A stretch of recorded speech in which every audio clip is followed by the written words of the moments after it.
आज डीएनए में खबरों के विश्लेषण की शुरुआत संस्कृत के एक श्लोक से करनी जरूरी है, क्योंकि इस श्लोक का हमारे पहले विश्लेषण से काफी गहरा रिश्ता है। और ये श्लोक है शठे शाठ्यम समाचरेत, यानी दुष्ट के साथ दुष्टता का ही व्यवहार करना चाहिए।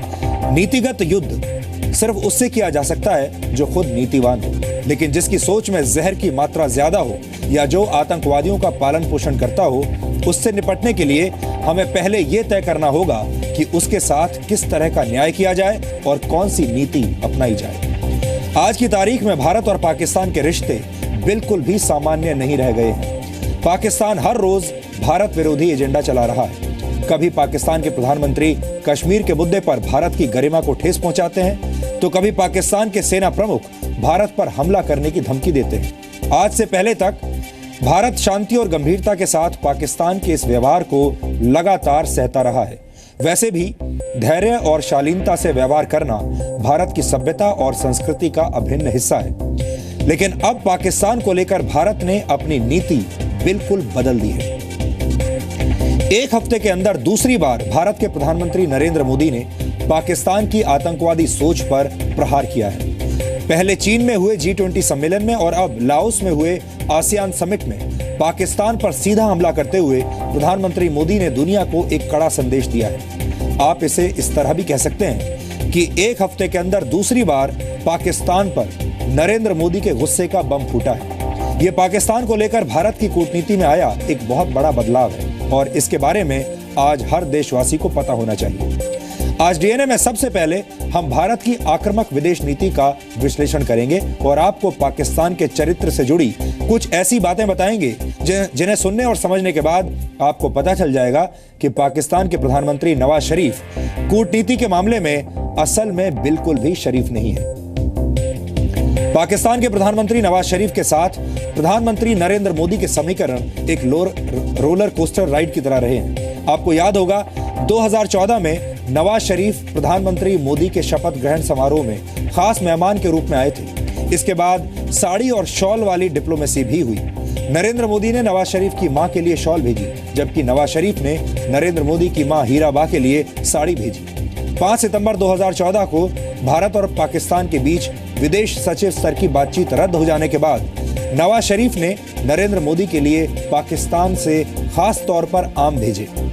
ये सिलसिला 2015 में भी चलता रहा। नवाज शरीफ और नरेंद्र मोदी के बीच बार बार एक कूटनीतिक मिठास दिखाई दे रही थी। नवाज शरीफ भारत के साथ सहयोग कर रहे थे और भारत की बातों को गंभीरता से भी ले रहे थे। 31 मई 2016 को लंदन में नवाज शरीफ की हार्ट सर्जरी होनी थी।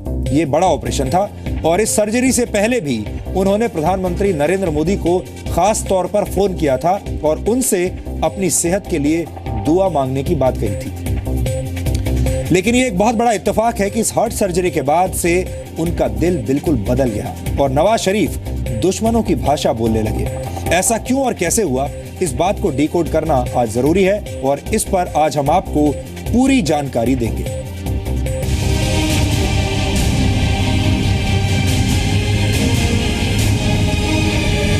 हम उस दिन के मुंतजिर हैं जब इंशाल्लाह कश्मीर बनेगा पाकिस्तान। जब सीमा ललकारती है ना, तब नेताओं की बयानबाजी नहीं होती है, जवानों की उंगली चलती है, ट्रिगर पर उंगली चलती है।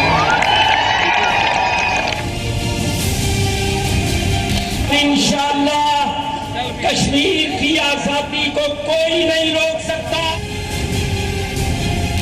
मैं पाकिस्तान से मित्रता और सहयोग बढ़ाने के लिए पूरी गंभीरता से शांतिपूर्ण वातावरण में बिना आतंक के साए के साथ द्विपक्षीय वार्ता करना चाहता हूं, लेकिन पाकिस्तान का भी यह दायित्व है कि उपयुक्त वातावरण बनाएं और गंभीरता से द्विपक्षीय बातचीत के लिए सामने आए। आतंकवाद के संबंध में पूर्व में दिए गए आश्वासनों पर अमल करने की बात तो दूर, सीमा पार से हाल ही में भारत में नए हमले हुए हैं। 2 हमलों में तो हमने सीमा पार के 2 आतंकवादी जिंदा पकड़े हैं। हम सब जानते हैं कि ये हमले भारत में अस्थिरता फैलाने और भारत के जम्मू और कश्मीर राज्य के कुछ हिस्सों पर पाकिस्तान द्वारा किए गए अवैध कब्जों को वैध बनाने और शेष पर उसके दावे को पुष्ट करने के उद्देश्य से किए जा रहे हैं। हम उस दिन के मुंतजिर हैं जब इंशाल्लाह कश्मीर बनेगा पाकिस्तान। बहुत सुन लिया पाकिस्तान का घिसा पिटा डायलॉग। कश्मीर के मसले का हल यूएन रेजोल्यूशंस पर अमल करने से ही मुमकिन है। कश्मीर हमारी शहराग है और हम तहरीक आज़ादी की हर सतह पर सफारती और इखलाकी मदद जारी रखेंगे। बहुत हो गया आतंकवाद और पाकिस्तान का गंदा खेल। पाकिस्तान जो है टेररिस्ट को दो तरीके से इस्तेमाल करता है। एक अपने पड़ोसी देशों को, अफगानिस्तान को, बांग्लादेश और हिंदुस्तान को हमला करने के लिए, और दूसरा बहुत बड़े पैमाने पे इनको इस्तेमाल करता है एक्सटेंशन ऑफ स्टेट पॉलिसी। अब दुनिया भी देखेगी और पाकिस्तान भी सुनेगा। आतंकवाद के मसले पर हम यकीन तब करेंगे जब जो पाकिस्तान करे उसको हम सार्थक रूप में जमीन पर उतरते हुए देखें। कितने उन्होंने वादे किए, कौन सा ऐसा सबूत है जो उनके पास नहीं भेजा गया हो? कानूनी प्रक्रिया के आड़ में वो असल में आड़ आतंकवादियों को दे रहे हैं, चाहे वो लखवी हो, चाहे हाफिज सईद हो, चाहे और कोई हो। क्योंकि अब टूट चुका है भारत का धैर्य। Rising export of terror, growing radicalization through ideology of hatred, and spread of extreme violence define the landscape of common security threats to our societies. The threat is local, regional, and transitional at the same time. Our partnership with ASEAN seeks to craft a response that relies on coordination, cooperation, and sharing of experiences at multiple levels. Bharat के पूर्व प्रधानमंत्री अटल बिहारी वाजपेयी ने कहा था कि पड़ोसी के साथ अच्छे संबंध होने चाहिए, क्योंकि दोस्त बदल जाते हैं, पड़ोसी नहीं। लेकिन जब पड़ोसी सुधरने को तैयार नहीं हो तो आप क्या कर सकते हैं? धमकी जिहाद के नारों से, हथियारों से कश्मीर कभी हथियार लोगे ये मत समझो।